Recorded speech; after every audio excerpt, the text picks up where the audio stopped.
Disparities in healthcare for non-English speaking patients. A major problem in the arena of health disparities is patients who have limited English speaking proficiency. This presentation will analyze some of the effects that this has on healthcare for these patients. The ability for the doctor and patient to communicate with each other greatly impacts quality of care and the doctor-patient relationship. There are at least 14 million people living in the United States who report they do not speak English well. Physicians are more comfortable with patients who speak English and are more likely to talk with them and educate them about their condition. Whereas, if the patient does not speak English, the doctor may find it more difficult to communicate to the patient the meaning behind their actions and inform them about their condition. In addition, a study found that doctors are more likely to omit questions that are vital to caring for the patient, such as asking for drug allergies. An example that the article gives is how a doctor will be less likely to explain the results of a test that is ordered for measuring a patient's diabetic condition.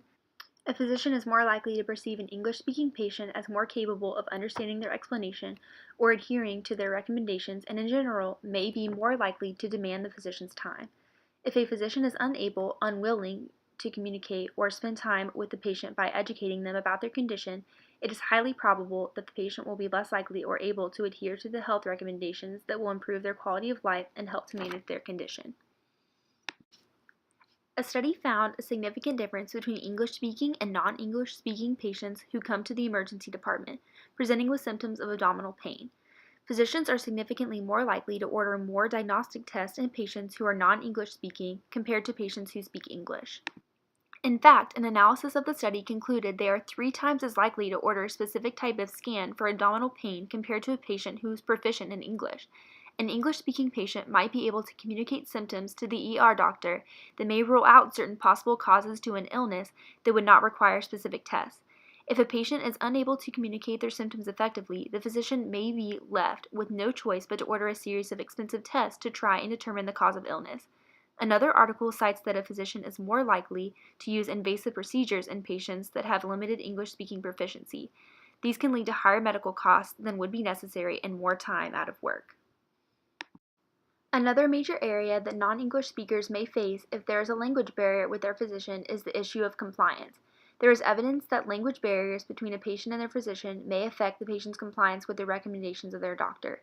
A specific study analyzed asthmatic patients and the management of their condition.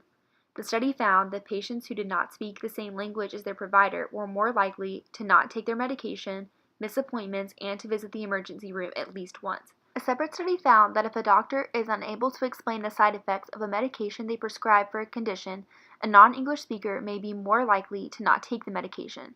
This may contribute to lower quality of health than their English-speaking counterparts. In conclusion, some important questions to consider might be: how could the use of professional interpreters bridge the gap of health disparities between those with limited English-speaking proficiencies and their healthcare providers? And secondly, how might public health campaigns reach out to non-English speakers in a predominantly English-speaking society in order to eliminate disparities in their healthcare?